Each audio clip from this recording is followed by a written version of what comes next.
and Student Success and Vice Provost at Georgia State University. The second speaker is going to be Diane Grayson, Director of Institutional Audits. I'm sure she's known to most of you through the Quality Enhancement Project. And the way we're going to do the session is that Tim will present first, and then we will take Diane's presentation, and then we hope that we have enough time for questions, which we'll take after both of them have presented. Without further ado, Dr. Tim Renick, please.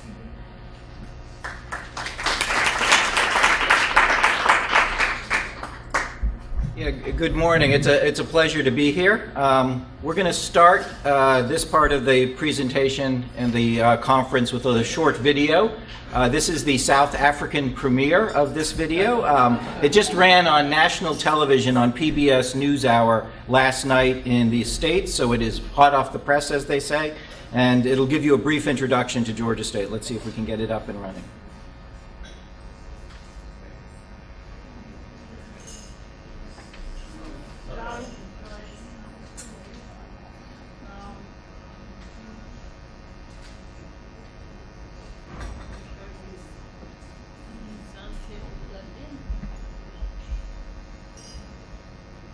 Check this one, muted.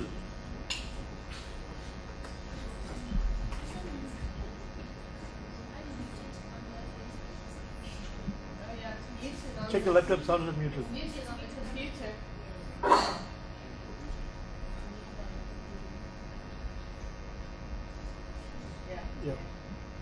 Series, Making the Grade. Georgia State is definitely a school that I fell in love with even before. Yeah, we'll start over. Most colleges are out for the summer, but some students will return in the fall facing a continuing challenge. Can they afford the cost to complete their degree?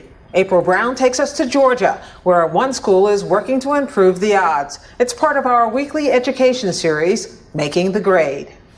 Georgia State is definitely a school that I fell in love with even before I came to college. When Angelica Sanchez was a high school senior, she knew she was going to college, but she wasn't sure she'd ever be able to get to Georgia State. My parents did not go to college, but my brother and my sister and we are first-generation students. Apart from finding the funding, Sanchez, like many other first-generation college-goers, needed help navigating the new world of higher education. I was actually really worried just because my parents are very traditional, so they don't really know what college is. About 10 years ago, the university realized it had a persistent achievement gap. Many of its low-income, minority, and first-generation students were graduating less often and dropping out more frequently than their white counterparts. That's when the school started aggressively using data to find solutions. Our overall graduation rates hovered around 30%, far too low. Tim Renick is Vice Provost at Georgia State. We knew we had to change, we knew we had to serve students better, but we also knew we didn't have a lot of resources. What we did have is the data. They had a lot of data and began analyzing it to figure out what was tripping up students. We went back, we looked at over 2.5 million Georgia State grades, 140,000 student records. And what we found in the data were about 800 different things. 800 things that in a statistically significant way correlated to students flunking out or dropping out of Georgia State. Those 800 things, from whether students register for the right classes to their grades, are monitored for every student by academic advisors like Tony Davis. How do we know that they're on track? So what's happened is the department, so the nursing department in this case, has identified several key courses as marker courses. So they need to be taken within a certain time frame, and they're looking for a minimum grade. The program also tells Davis whether a student is at high risk. You can see with this student that she's missed several key success markers. This is a big red flag. Is the student not passing their courses? Is the student withdrawing from their courses? Which usually indicates a bigger issue of some kind. That lets me know I need to reach out to the student. It would be just as easy as clicking this, messaging her, and voicing my concern. Data and other research also allowed Georgia State to figure out that sometimes just a few $100s can help students stay in school or overcome other barriers to success. It was very difficult to be able to pay for everything. Tyler Mulvena is one of the recipients of the Panther Retention Grant, named after the school mascot. Tyler, who is the first in his family to go to college, says the $900 he received allowed him to focus more on his classes after struggling with school, a full-time job, an internship, and a long commute. I wouldn't be living in Atlanta now. I couldn't be working 40-hour weeks while doing that and commuting at the same time. I think that I would have ran myself ragged. Georgia State spent $3 million last year on Panther retention grants and is upping that to $4 million in the next academic year. The school estimates its return on those investments is more than 200%. But it's the improved student outcomes that has earned the school national praise from President Obama, among others. We're going to have to make sure that more students can make it all the way across the graduation stage. Georgia State University, just to cite one example, is developing a new system to give small grants to students who might be a little behind on their bills. And educators across the country are taking a closer look at the school's other targeted interventions that have closed the graduation gap between low-income, minority, and first-generation college-goers and their white peers. They've made a significant amount of progress in a short amount of time. Andrew Nichols is a researcher at the nonprofit Education Trust. He says the achievement and graduation gaps are a problem in colleges across the country. Nationally, the graduation rates for students who enroll at four-year institutions is about 60%. The graduation rates for low-income students at those institutions is about 50%. For African Americans, is about 40%, and for Latinos, is about 55%. Even though Georgia State's deep dive into data has garnered a lot of attention, Nichols says many institutions may not be able to implement or afford such a detailed system. But he does point out that Georgia State has also been very good at scaling and tweaking some more frequently used tools to improve student success. They looked at courses that had high rates of withdrawal and failure. And so they identified these courses and redesigned their curriculum completely. They were leveraging a lot of more common interventions, such as summer bridge programs, using supplemental instruction and freshman learning communities. Fortune Onzarike is now a senior and president of the Student Government Association. But as an incoming freshman, he was very skeptical about Georgia State's summer bridge program. I thought it was a horrible idea because it's straight out of high school, going straight into college. It's like I didn't even get to enjoy my summer. He quickly became a convert. It really is a head start. You get 7 additional credits to your bachelor's degree, so you're already ahead in front of the freshman class that's coming in. You also get to meet different people, get a head start, and get involved on campus, know your way around campus. Rising sophomore Angelica Sanchez says the program that really helped her feel comfortable at Georgia State was its freshman learning community. It was really amazing to be able to be part of a program that had familiar faces just like high school did, and the people who were in all your classes were the same people who had the same interests as you. So it was really easy to find friends, and it made you feel like you belonged on campus. Sanchez is now very confident that with the school's support, she and thousands of her peers will make it to graduation. For the PBS NewsHour, I'm April Brown in Atlanta.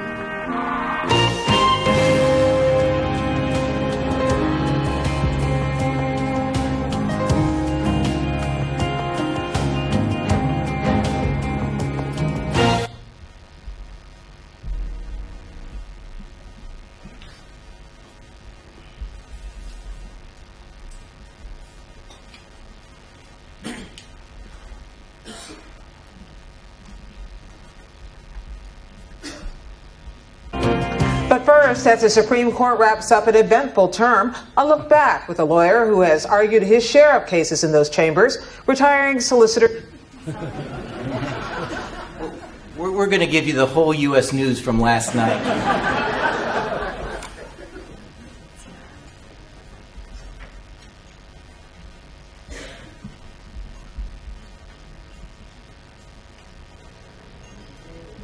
Very good. Okay, thanks for the technical help, and I hope that was helpful as a brief introduction to Georgia State. I think what's important as a starting point here is to recognize, despite the differences between our context and our nation, there are all kinds of similarities between the challenges we're facing in higher education between the United States and South Africa. One of them is this persistent achievement gap. Just as you were hearing from your colleagues presenting data about the South African outcomes, in the United States we have huge gaps between the likelihood that an upper income individual will hold a college degree versus a low income individual. In fact, it's about 10 times more likely, if you're among the top 25% of Americans by annual household income, that you'll gain a college degree over your lifetime than if you're in the bottom 25%. And that gap is not getting smaller. It's actually gotten wider over the last generation. Georgia State University, a big urban university in Atlanta, Georgia. We have 32,000 students on our downtown campus and some satellite campuses as well, is perhaps most historically distinctive because we are the university closest to the birthplace of the Reverend Martin Luther King.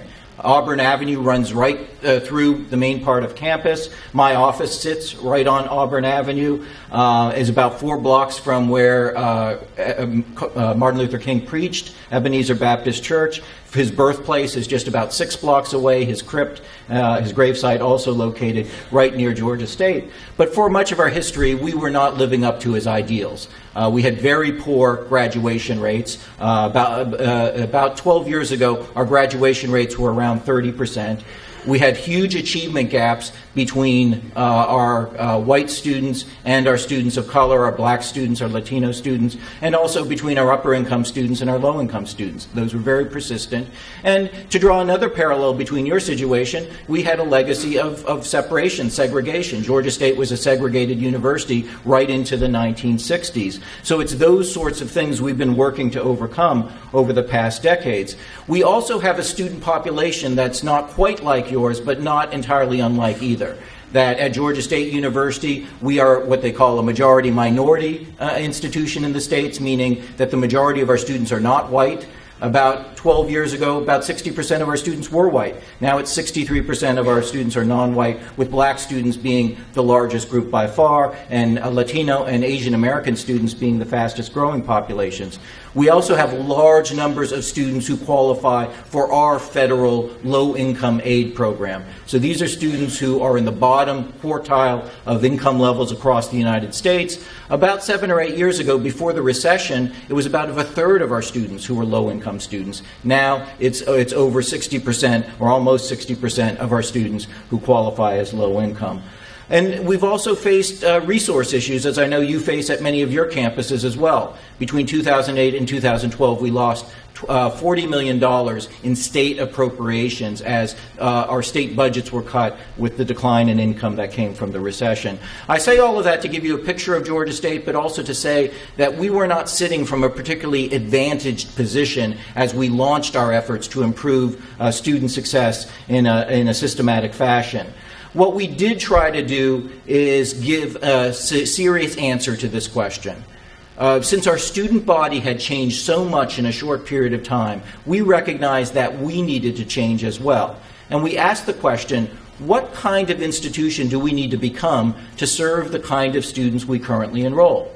Not the students who were enrolled 20 years ago or 40 years ago, who were very different, came from different backgrounds, had different resources, and so forth. And what we've tried to do is really modify the student experience using data as the starting point, so that what we do is, rather than asking the students to come to us and change, rather we are trying to change to fit and meet the students we currently enroll. Well, what does that look like? We've talked about it already this morning. There are all kinds of choices that are involved in going to university. And low-income and first-generation college students are at a distinct disadvantage when it comes to making many of those choices. You heard the student representative talking about the importance of career decision. We now have a database portal that students can go on to even before they enroll at Georgia State. And if they're interested in a particular career, in this case on the far left, it's nursing. They say, oh, I want to find out about nursing. They can see live job data for the Atlanta region about the number of job listings that morning, about starting salaries, about what kind of qualifications are necessary, and how your salary might improve if you get a 2-year degree versus, or then stay on and get a 4-year degree. But more than that, because we recognize that most first-generation college students don't have a lot of experience with careers, the platform automatically gives them information about what you might call cognate careers as well. If any of you have used Amazon, if you have liked a certain type of book or movie in the past, it will make suggestions to you and say, well, you might be interested in this certain product. Well, this platform does the same thing. If you're interested in nursing, you may be interested in hearing about these other programs we offer in public health, or health informatics, or health management, or radiologic technology, and the student can see all the data about job stats and hiring from the beginning. So we are trying to get students off to a good start, even before they set foot on campus, to make more informed choices about their degree programs. All of the students who enter, as you heard in the video, now enter in freshman learning communities. We heard how alienating it can be to be a first-generation low-income student and separated from your family and from your hometown and set foot on one of these big public university campuses. At Georgia State, all the students enroll in these communities. There are 25 students who take all of their first semester classes together. They travel together from class to class, so they develop natural friendships and study partnerships and don't feel like they're alone and alienated. And what we've started doing recently is organizing all of these freshman learning communities around the thematic areas of academic interest that the students bring with them.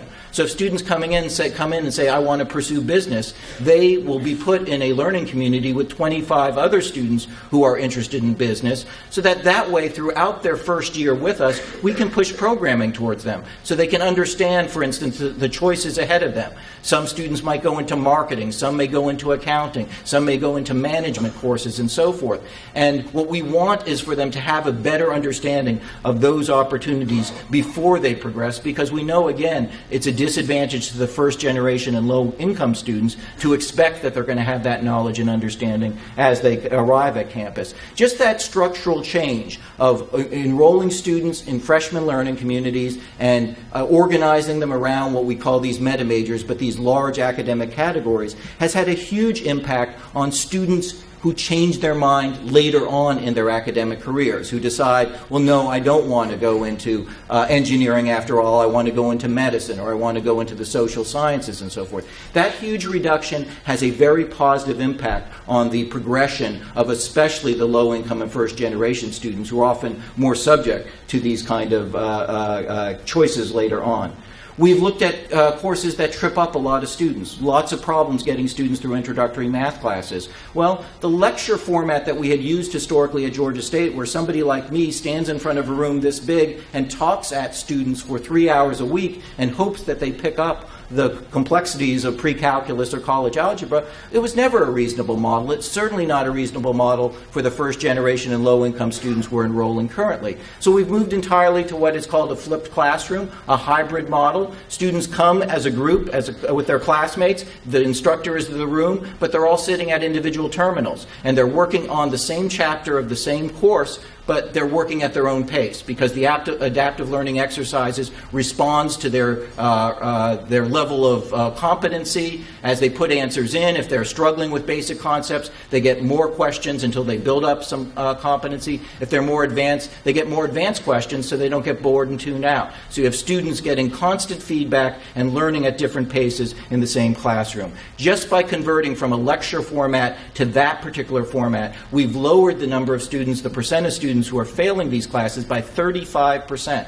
And with the same material, the same standards that we had prior. And because it works so well, that's the only version of introductory math we offer now. We don't offer any more lecture classes in introductory math. They're all in this adaptive format. We've used supplemental instruction aggressively. So I know many of your campuses already use this, undergraduates who get to tutor and help other students get through courses. But we've used the data to try to help us make it more effective.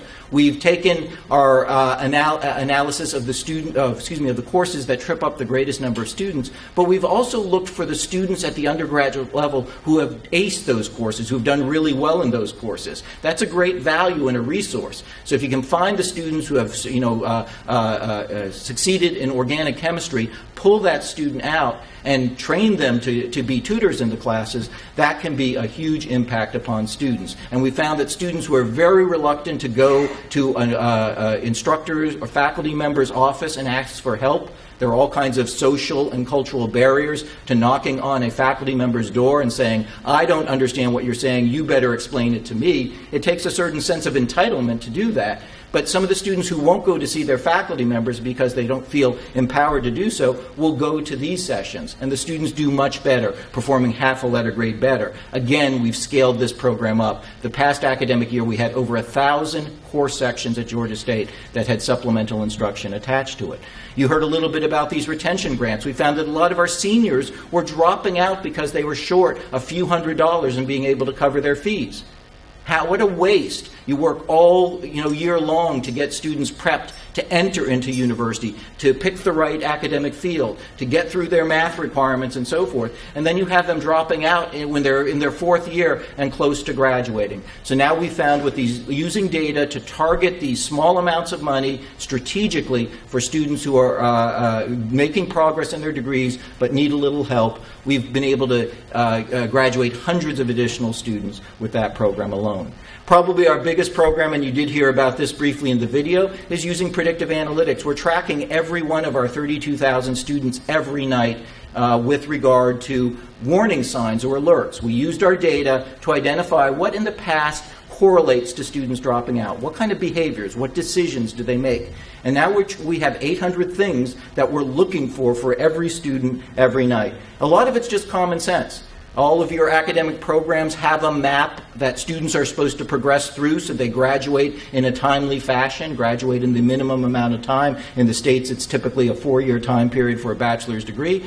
But a lot of students get off track, and more low-income and first-generation students get off track than any other group because they don't have the support system and the knowledge to keep them on track. Now, anytime a student gets off track, we notice it immediately, and we reach out to the student within 48 hours to try to get them back on track so that they can make progress towards their degree. We're looking at predictive analytics like this. We found that the first grade that a student gets in their academic area of study is highly predictive of their chances of graduating on time. So we've run this for every academic field at Georgia State. But, for example, if you're a political science major at Georgia State and get an A or B in your first political science class, you're graduating on time at a 75% clip. If you get a C in that first political science class, you're graduating on time at a 25% clip. But we never did anything with the C student in the past other than to pass them on to upper-level work where whatever weakness is evidenced by the C grade becomes exacerbated, and that C grade begins to turn into Ds and Fs, and after a couple semesters of them accumulating Ds and Fs, then we might reach out for to the student to help. That's backwards. Why not, when the first sign of a problem is evidenced, reach out to the student, figure out what's going on, and make sure before they take their next class, they're prepared to succeed in it. We have analytics to help students decide between the different academic fields based upon the grades that they've received in previous studies. We have live job data about these careers so they can explore any of these careers in detail and find information anytime they want to. But the real trick here, and the real reason that this is systemic, is that we're doing it at scale. Over the last 12 months at Georgia State, we've had over 49,000 one-on-one interactions between our staff and our students that were prompted by alerts coming out of the system. It immediately had positive impact upon the number of students who were being retained, who were coming back and continuing their studies from semester to semester and year after year. As soon as we went live with this approach, we jumped those numbers by about 4 percentage points, and the biggest gains came for the low income, the first generation, the part-time students and so forth, who never had been tracked in this way in the past. We've seen increases since we've introduced this model in the number of credit hours that students are attempting each semester and the percent of those credit hours they're passing. And perhaps most encouragingly, we've seen significant decline since we went live with this approach in what we call time to degree, in the amount of time it's taking the average graduate of Georgia State to accumulate all the requirements they need to graduate. The last 3 years alone, we've reduced the average time to degree by about half a semester. In US dollars, that translates to savings of over $10 million for the students of the graduating class of 2016 compared to the graduating class just 3 years ago. So why bother with all these changes that are more student-centered and that require, admittedly, quite a bit of work on the part of your campuses to do things in a different way? Well, it does get you a lot of attention, as you just saw. You know, it's nice to be on the national news. It gets you attention and an invitation to the White House. We actually got to, you know, I was in the room when President Obama was talking about our programs, and that's very gratifying as well. That's not why we do it. We do it because it makes a huge difference in student outcomes. These are the number of degrees we're conferring at Georgia State. We're up 1,700 degrees a year over the last 5 years alone. 30% increase at the same time that our admissions, the number of students we were admitting into the university, went up between 4 and 5%. We increased the number of degrees we conferred by 30%. And the gains are coming from all the populations who struggled the most in the past. So we're 30% up overall, but we're over 80% up for our African American or black students. We're 93% up for our low-income students, and over 120% up in the degrees we're conferring to our Hispanic Latino students. The students benefit the most from this kind of approach are the students who are most disadvantaged by the bureaucratic barriers that we create in our institutions. We don't realize it because they're familiar to us. That's the way higher education works. But if you're a low-income, first-generation student stepping foot on your campus, that's not the way it works. That's not where their life worked, and they don't have that experience. And what we need to do is level the playing field, and that's just what these approaches do. Our graduation rates are up markedly since we launched these sorts of programs. They're not where we want them to be yet. We still have published goals to raise them higher. But the fact of the matter is we started with those blue bars 10 or so years ago, and we basically doubled our graduation rates over this time period. As you can see from these charts, the biggest gains have come from not the white students. They've come from the students who are most disadvantaged before we launched these sorts of initiatives. Another thing we're now doing, and I encourage you to think as a nation about collecting this sort of data, is tracking success rates across institutions. We have lots of students who may drop out of Georgia State, but then go on and succeed and get their degree at other institutions. We don't consider that student a failure. If a student moves for various reasons, we're obviously a very big country, as you are as well, and continues to pursue their studies. So what the green represents are the same students represented by the red bars. These are the most recent students who have graduated from Georgia State. But I'm asking the question, did they graduate from Georgia State or did they graduate from some other institution? And what you can see is the success rates are very high and the achievement gap is gone. There is no distinction between the white students, the black students, the Latino students. It's not on this chart, but there's no distinction between our first generation or low-income students. They're all graduating at comparable rates because we've lowered the playing field. And Georgia State now has attained an interesting distinction where the college or university in the United States that's conferring the most bachelor's degrees to African American or black students. That's the first time in U.S. history that that distinction has gone to a non-HBCU, non-historically black college or university. So these type of programs can be transformative. This is my last kind of data point for you. It looks at national universities across the U.S., and on the horizontal axis, you're looking at the percent of the student body at that institution who are low income. Pell is the equivalent of low income by U.S. Federal standards. The vertical axis looks at graduation rates, and what you can see is that steep correlation as the Pell rates go up, or excuse me, as the percent of low-income students enrolled at an institution goes up, the graduation rates go down steeply. 6 years ago, Georgia State was actually below that dotted line. And what has happened by systemically looking at these sorts of programs and putting them in place to change the student experience, as we have become more and more of an outlier. And now, among all our peer institutions, we have the highest graduation rate, and we have, at the same time, the highest percentage of low-income students enrolled. That's counterintuitive. That's exactly the opposite the way the conventional wisdom would say higher education works. But the point of a meeting like this, the point of getting together in all your efforts, not only today and tomorrow, but over the next years, is to try to defy the conventional wisdom. We need to turn it on its ear, because if we don't, we will continue to produce the same inequalities and the same injustices that higher education has produced in the past. Thank you very much.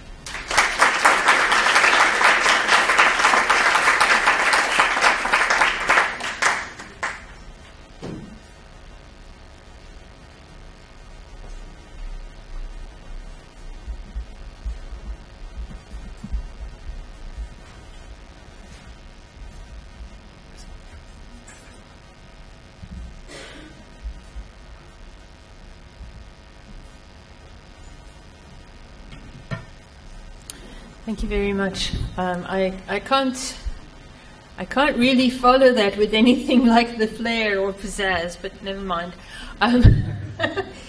So the CHE in 2014 launched the Quality Enhancement Project as a systemic approach to improving student success. And we define student success in this operational way as the enhancement of student learning with a view to producing an increased number of graduates with attributes that are personally, professionally, and socially valuable. So Ahmed earlier said, what do we mean by student success? So this is the operational definition that we adopted for the Quality Enhancement Project. Let me just briefly tell you where we are with the project. So in 2013, before we launched, we identified 4 focus areas that we asked all institutions to engage with. These were enhancing academics as teachers, student support and development, the learning environment, and course and program enrollment management. Then in 2014, in September, we asked all universities to give us baseline reports on what they were doing in each of these 4 areas. What was successful, what was not, how did they know? At the end of last year, we asked universities to give us reports on where they were in terms of making improvements in each of these 4 areas. And what we're doing this year is we're going around to individual institutions to have conversations with them and give them feedback about the improvements that they've made during this period. So what I want to talk to you now about briefly is what we're learning. What are some of the emerging good practices? And these are still at the level of ideas. They haven't been, we haven't done a rigorous content analysis, but these are based on some of the things that we're hearing and learning from institutions. So firstly, to just give you a quote from the European Union's report on improving the quality of teaching and learning in Europe's higher education institutions. In the report it says there's no law of human nature that decrees that a good researcher is automatically a good teacher, or that a first-class honors student in biochemistry with a brilliant PhD will, by some mysterious process, automatically be a good teacher of biochemistry. Academics working as teachers in the higher education sector are professional teachers, just like school teachers, and just like school teachers, they need and benefit from specific training to do a good job pedagogically. This is all the more true as the student body is not only growing rapidly, but is also becoming ever more diverse in terms of cultural, economic, and social backgrounds, and more demanding in terms of what students expect from their courses and their teachers. So in terms of how we go about enhancing academics as teachers in our system, one of the things that has become very clear is that we need as institutions to have an institutional system to both ensure and assure the quality of teaching within the institution. And I'm just going to give you a few examples of some of the components of what that system can include. So one of the good practices that we're seeing is that there's some kind of compulsory induction into university teaching for new academics of at least 6 to 12 months. That some kind of evidence of teaching requirement, teaching competence is required for tenure, for example, in a teaching portfolio. That teaching quality is monitored regularly in the institution, using, for example, student feedback, peer review, examiners' reports. That development of academics is undertaken where there's a clear indication that some kind of improvement is needed. That there's continuous professional development that is available to academics, and that it's available outside of their teaching time, so they don't have to choose between teaching or academic development, and that this gets included in their workload. That teaching quality should be a requirement for promotion. That institutions have some kind of workload model that includes a career stage, particularly for young academics, because we have a situation in some universities where young academics who are trying to get on their feet are actually getting overloaded with teaching, which is counterproductive. Contract and part-time staff also need to be participating in teaching development.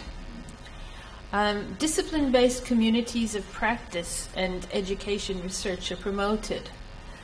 And that quality teaching and scholarship in teaching and learning is rewarded, for example, in promotions, sabbaticals, awards, research and innovation grants. So those are a few specific examples of things that we're seeing in the system that enhance academics as teachers.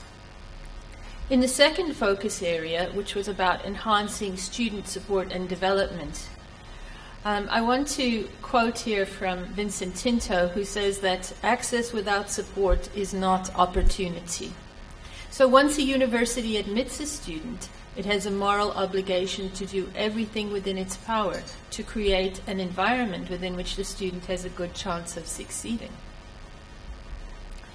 So one of the key overarching things that we're seeing in terms of promoting student support and development is that the university has some kind of university-wide strategy and framework which guides its student support and development efforts. And so some of the specific components of this might include career guidance, we've talked about that already, including some online opportunities, that all new students at the university get allocated a mentor, at least for their first year. That there are some kind of university-wide programs to help students make the transitions. So the big one that we talk about most is the transition from high school into first year. And so many universities now have some kind of coordinated first year experience program. But also the transition at the other end. And so some universities are starting to have senior student or final year experience programs to transition out into employment or even to postgraduate studies. A university-wide system is in place for monitoring student performance and early referral for at-risk students. So the kind of thing that Tim is talking about, although none of our universities are at that level yet, but some are beginning. Some kind of dedicated student advisors with faculty ties who understand the requirements in particular faculties. Co-curricular activities, so we're stressing the development of graduate attributes that are personally, professionally, and socially valuable, but not all of these are likely to be developed through the formal academic program. So co-curricular programs are also really important. And there are a few institutions that are beginning to recognize these through some kind of formal co-curricular transcript, which also increases students' employability. That academic literacies are developed in all students in some way. So it could be through a core curriculum, it could be through designated courses. That there are regular student surveys that are actually getting input from the students on their own experience and then acted upon. And that there's some form of community building and support activities provided not just for the resident students, but for day students as well. So Tim was talking about learning communities. Most of our universities are predominantly commuter students, and so there needs to be some way of helping those students feel that there's a place in the university and a group of people where there's a sense of belonging. Then the third focus area is enhancing the learning environment. And so the big overarching principle that we see as important is that there is the campus master plan, which looks at all of the facilities and the development of facilities and infrastructure, is actually aligned to the teaching and learning strategy, and this doesn't always happen. So some of the things that can help achieve this are some kind of committee or forum in the institution where there's a place to discuss the pedagogical needs with the facilities and the planning people. That there's a comprehensive inventory of teaching spaces. Not all universities have this. And that all those teaching spaces are used optimally throughout the day, for example, through some kind of centralized venue allocation. That there's some kind of institutional ICT strategy that ensures that the ICT provision is not only adequate, but that it's appropriate for the teaching and learning needs of the staff and students. And also that the facilities are used optimally, so you don't have computer labs that are owned by a faculty somewhere that sits empty for half the day. Universal Wi-Fi available on campus, but also easily available off campus, and we're seeing some interesting partnerships between some of the universities and some of the municipalities to help do this. That there's plenty of spaces for flexible learning, both individual learning and collaborative learning, and that these get identified across the campus and are part of the campus master plan, including looking at outdoor spaces. We have this glorious climate in South Africa, so there are lots of outdoor spaces that can be informal learning spaces. That students have extensive access to learning spaces and resources. The ideal is 24/7. It isn't always possible, but we heard this morning from the student from Venda, the place where students live is often not a place where they can study. That libraries provide easy access to electronic learning resources, both on and off campus, and staff who can support information literacy and knowledge management, so that students develop the capacity not just to access information, but also to do something meaningful with it. That ICTs, and I include e-learning, but not only e-learning, are incorporated into courses to enhance the quality of the learning, but also the flexibility of where and when students are able to learn. And that all modules have some kind of presence on an institution-wide learning management system that is accessible to students not only on campus but off campus as well. And then in the fourth focus area, which was enhancing course and program enrollment management, the big overarching theme is that an institution needs to have some kind of coherent, data-informed, student-centered approach to managing student enrollment from recruitment all the way through to graduation. This concept of student enrollment goes from recruitment to graduation is not a very widespread concept in the South African system. We tend to think about enrollment as mostly about getting students in, but not helping them all the way through to and out the other end as graduates. So some of the components of this recruitment efforts include targeted and ongoing engagement with selected schools or children at particular schools. That students are able to easily track their applications online, that the university has some kind of integrated online system where students can apply for admissions, accommodation, and financial aid, that there's quick assistance for students with queries by phone and email, and recently we heard at UJ about chat as well, which we thought was a really nice addition to the way of servicing students, online chat.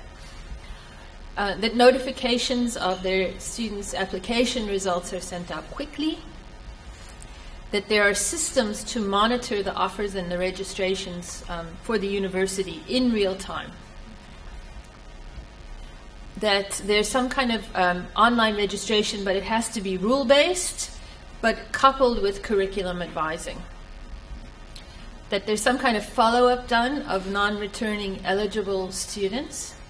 They don't just disappear into the void. That there's some kind of second chance opportunities available, like summer and winter schools, for example, and there's other options. The gateway courses, those need to be monitored, and there need to be interventions implemented when the pass rates in gateway courses are too low. That there's some kind of student tracking system that's used by staff and students to track the progress of a student towards their qualification throughout their entire undergraduate program, and also identify risk of exclusion. And that it's used by students as well as staff, so that the students don't suddenly get a shock when they get this letter saying you're going to be excluded. And that there are opportunities to change programs if students are excluded from one program. Okay, so the four, just to summarize, the systemic enablers for student success in these QEP focus areas, a university-wide system to ensure and assure quality teaching, a university-wide strategy and framework to guide student support and development efforts.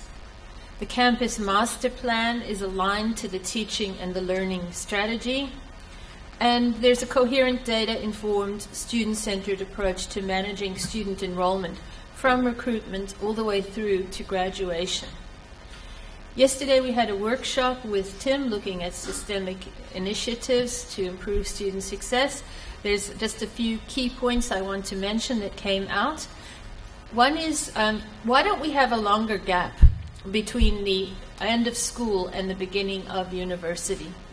Because we know that we have this mad rush in January. We have 3 to 4 weeks between when matric results are released and when university starts typically. Why don't we start the university calendar at the beginning of March? We could do it. If we look at how much time we actually waste during the year, we could do it. And that would give us an extra month to sort out who's going where, the financial aid. It would provide time to do what they call summer bridge programs for disadvantaged students or academically underprepared students. It would provide opportunities for an abbreviated summer school where students don't just rewrite a SUP exam but actually do some more learning. It's something we should consider as a system. We should look at putting some resources in place to train people as institutional researchers. So throughout this conference we're hearing about data, but we don't have much institutional research capacity in South Africa, and we don't have career paths for people to become institutional researchers. So we should look as a system about whether some institutions wouldn't want to create postgraduate diplomas or master's degrees so that people can become educational institutional researchers. Some education, some statistics, some coding, and whatever else needs to go into the program. Create those pathways, those qualifications. Tim talked to us yesterday about how Georgia State, with its 29 institutions, I think he said, has negotiated pricing for management information system for the whole system, the same management information system. That's something we could look at as well in South Africa. Each institution can be having a look at what its structures are and can it restructure in order to promote student success. There's national student data which needs to be made more widely available. And then we need to link the various initiatives, SAR, Sahela, Siyaphumelela, the QEP, link these various initiatives so that we are developing the data analytics capacity of the entire system. Okay, so this is my second to last slide. What we are trying to do in the QEP is to identify promising practices. So these are practices that have been shown to be successful in a particular context, and then say, well, let's identify the core elements and take it out of that context and to see whether these core elements can be recontextualized for other contexts. And then implement, evaluate, go through this cycle, and hopefully then arrive at a set of what we can consider good practices for our South African system. And then just to tell you the expected outcomes of the quality enhancement project. So what we want to get to is benchmarks and codes of good practice using what I've just explained about identifying promising practices, so that we get to a point where we say, these are the threshold standards for quality undergraduate provision in South Africa. There'll be some policy recommendations and some tools and resources that hopefully we can share across the sector for improving student success, hopefully a lot of research, development of communities of practice, and all of this is to raise the bar for what can be expected of institutions in promoting student success in future. Thank you.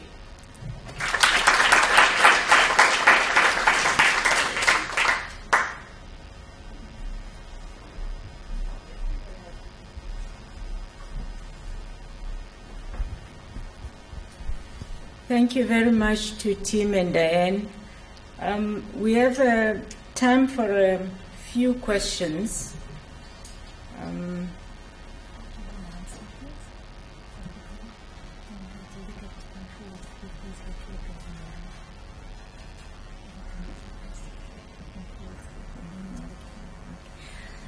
Yes, I've been asked to make an urgent announcement that the delegate in room 403, if they could please vacate the room immediately.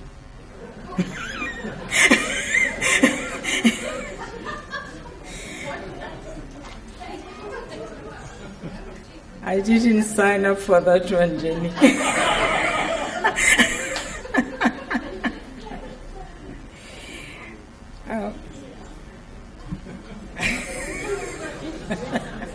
So can we take a few questions? Can we take a few questions, please? Yes, the mic is over there. Can you please, So I wanted to come back to the Georgia State example, and I think it's a fantastic case. And I really think that there needs to be much interrogation of that example and the learning of the lessons from that experience into the South African institutions. There is only one thing that I think that as we're doing this that we need to think through, and that is context matters. And context of disadvantage matters.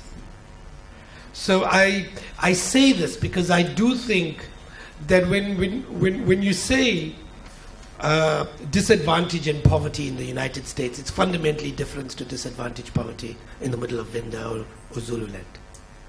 When you say that people come from a dysfunctional schooling system, they mean fundamentally different things in the United States and South Africa. There are overlaps, I agree.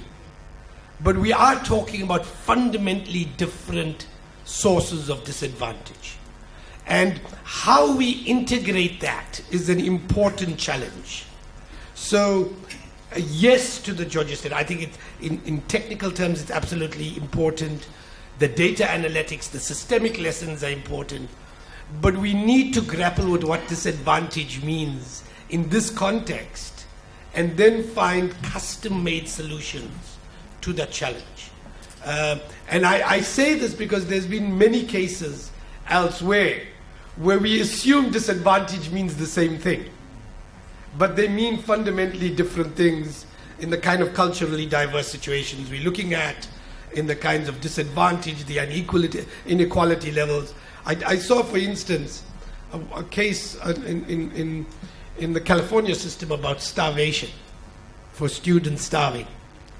But the numbers in that case fundamentally differ to the numbers in the South African case. And the numbers in the South African case fundamentally differ from a Wits and a Stellenbosch to a Venda or a Zululand, etc. And grappling with that dynamic is something we need to deal with. I think that's an excellent point. I would, and I'm a little bit chauvinistic as an American, we can do dysfunction like no other country. So I really do question whether dysfunction is different in kind. It's hard to believe, but maybe you're right. But I completely accept the idea that what we are dealing with, different contexts, different school systems, poverty levels mean different things in different countries. The message of Georgia State is not to come here and tell you, do this, do the same thing.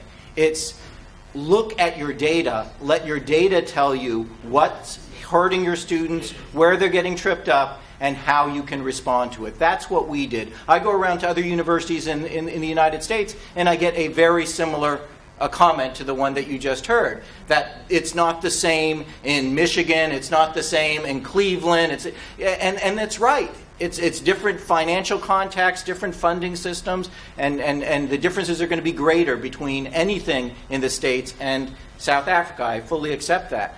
But what model do you use given the problems that you face? And where do you find some hope to moving forward in a structured and systemic and positive fashion? The message of Georgia State is that using the intelligence you have in front of you, the data, the information, and learning from it, and then developing customized and contextualized programs that speak to your students' need is going to be the most efficient way of going forward. And Georgia State has done the things it's done and made the gains it's made. At the same time, we rank very modestly among the spectrum of funded universities across the United States. We're not in the top echelon, we're not even in the top half, but our graduation rates are going up more than just about any other American university. So how is that the case? The lesson I want to share with you is you take the data seriously and learn the lessons for your own campuses and your own institutions. Thank you. Can I just check how many hands we have? Can you probably take 2 questions at a time and see, whether we can cut down on it? I'll have Mr. Zasana, and then I'll have. Can I just see the hands? Okay, I'll go here and then right to the back. And the lady. Thanks. I just want to.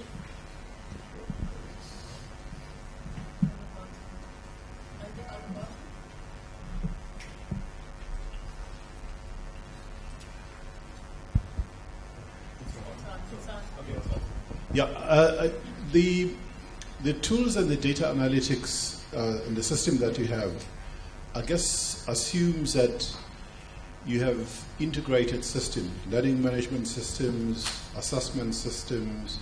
Every student, has access to online platforms, and that's where they do most of their work. And how much of it sits outside the integrated sort of IT platforms, in other words, where you have manual systems, and how much of it is also self-reporting as opposed to you see it, to be able to determine, for instance, your adaptive tools that you use. You would assume that you have a completely integrated system. Okay, thank you. The second question, please. Okay, thank you. My question is actually on content in the modules or in the subjects that we teach. How do you manage that? How do you manage the quality so that the quality doesn't go down as you up the graduation rates or the completion? Okay. So I'll answer briefly. As far as the integrated systems, we have worked very hard at Georgia State to try to improve the quality of our data and to bring the data together in some integrated fashion. So that's definitely the case. The hopeful comment is, when I took this position over 8 years ago, our campus was, in the fine American sense, of dysfunctional. We had none of those systems integrated. The data quality was quite poor. So it's not that it's impossible to move in a relatively short period of time from having those kind of data dysfunctionalities to having a system that is functioning fairly well. The other message about the data is about 80% of what I reported to you today is simply from our basic student information system, the registration records and the grades that students achieve. All those predictive analytics and so forth, they're not based upon us integrating data from what's happening day to day in the classroom and what's going on in the students' social life or financial life and so forth. It's just looking at what academic program are they in, what grades are they getting, what courses are they registered for. So it's very basic information that most of the campuses in this room do have access to,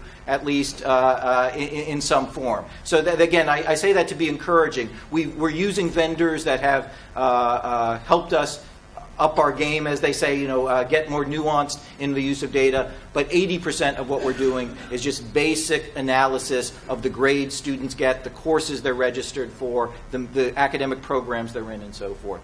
And then the question about quality. We've been intentional about trying to build faculty buy-in by experimenting in pedagogical innovation in areas where we could show that the quality is being maintained or even increased. So I gave the example of converting all of our introductory math courses into hybrid and adaptive learning format. There was a great deal of skepticism on the part of the faculty because faculty are very comfortable with the lecture model of standing in front of a room and imparting wisdom to the students. But the advantage of using that as the first instance of the conversion to hybrid courses is that those courses already had shared midterms and final exams. So we offer 17 sections of pre-calculus every semester and 25 of college algebra, but the students in all those sections come together and take a common midterm and final. The advantage of that was, as we began to pilot these sections, is we could then do quite a specific comparison and see how students in the traditional format delivery versus the new format did comparative to one another when they took the same exam. And the outcomes were not even close. The students in the hybrid versions of the course were performing at much, much higher levels. Then we began to look at the data more closely. We asked the question of, well, the student that is, the grade that a student gets in, say, pre-calculus of getting a B grade, how do they do when they go on to take organic chemistry or take the next level calculus course and so forth? And are they performing at least as well, if not better, as the students who took the course in the traditional format? And again, the data has been very helpful here, not only in confirming that some of these innovations are working, but gaining faculty buy-in, because we were able to show that the students are actually outperforming their peers who are taking the course in a traditional fashion. Because of that context of being very data-centered and collecting data that would assess and show what was working, what's happened at Georgia State is now we have not only hybrid courses in all of our introductory math, but we've got 20,000 additional seats of introductory courses in psychology, in economics, and in political science that are all being converted to adaptive learning, flipped classrooms, hybrid classrooms over the next 3 years. Okay, thank you. We'll take the last two questions, please. Murray Labron from the University of Cape Town. I've heard Tim on this before, so it's a little bit of an advertorial, but I think it's an important one for South Africa, because often in this country, the type of session we've had today about student-centered learning and curriculum reform is counterposed with a university that's serious about its research enterprise.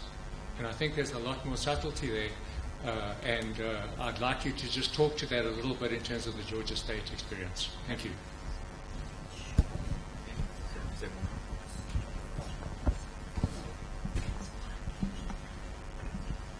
Thanks a lot. I just wanted to ask about maybe not the negatives so much, but a little. You mentioned in your last input a little bit about some of the resistances, but just in terms, I mean, it comes across as all very positive, and South Africans, our universities have been quite slow to change, and we tend to be quite suspicious. It reflected in my question, but I think it would be really useful for us to know, because we immediately think this is going to be the resistance. What about the kind of resistances from students, from academic staff? Not only resistances, but are there any have there been any negatives, and if so, could you reflect on some of that? Yeah, sure. Thank you. One of the negatives has not been a decline in our research. So we are a Research 1 university, which is the highest category in the American system as far as research universities are concerned. And over the same time period that I mapped this morning, we have been in the top 5 institutions, not the top 5%, the top 5 institutions in the rate of our research growth as defined, which is the biggest marker used in the United States by federal research dollars. So we have been rapidly improving our research rate. Now, that doesn't mean there's not tensions between those two initiatives. It's not always the prime researchers who then turn around and are the great innovators when it comes to pedagogy in the classroom and so forth. But it does show you can do the same things at the same time. And I think the clearest example of how is a topic we haven't touched upon this morning, which is ROI, return on investment. That in these economic times where state support for higher education is on the decline, as it is in the United States, one of the best ways we can create new revenues to hire researchers or to build laboratories and so forth is by being more successful with the students we enroll. There is a huge difference between the revenues brought into the university, the fees brought into the university, with a student who comes, enrolls, and stays for 1 or 2 semesters versus a student who comes and stays enrolled for 4 years and graduates with their bachelor's degree. Every 1% Georgia State increases its overall retention rate. So every 1% we hold on to more of the students and prevent them from dropping out. That's worth about $3 million a year in additional revenues to the university. And we haven't increased our retention rate by 1%. We've increased it by, as you saw, very, very large increases. So we're talking about millions of dollars that then can be funneled not only to support students, and we hire more advisors, and we hire counselors, and we integrate our data systems and so forth with that funding, but also in order to hire more researchers and support the research agenda.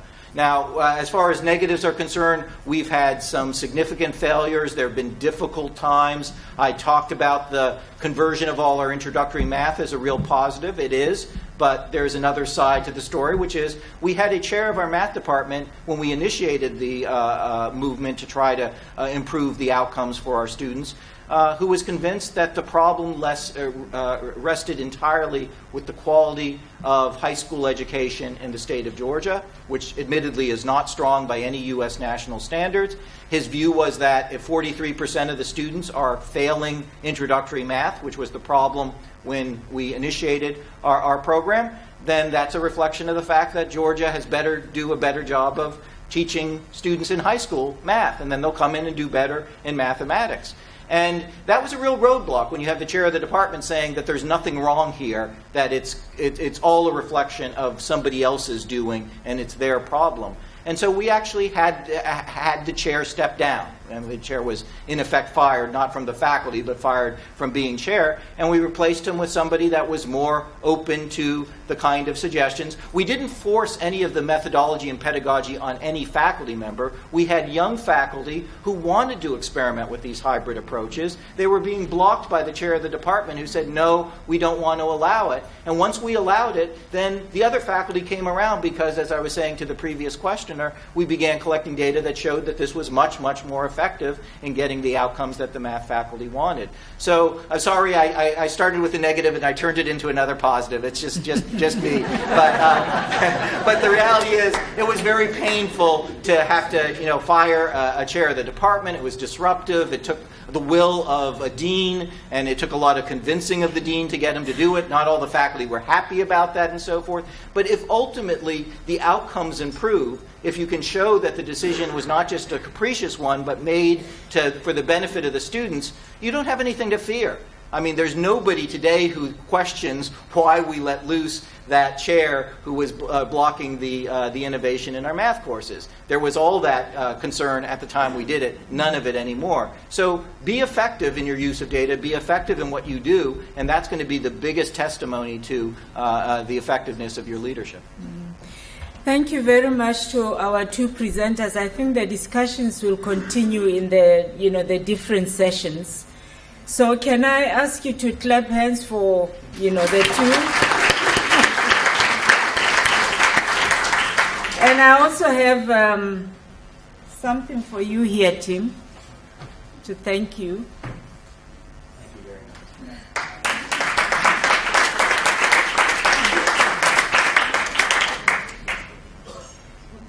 Diane, we also have a present for you.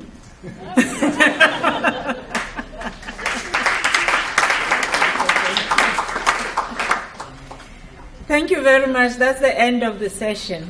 And see you in the other sessions. Thank you. Yeah.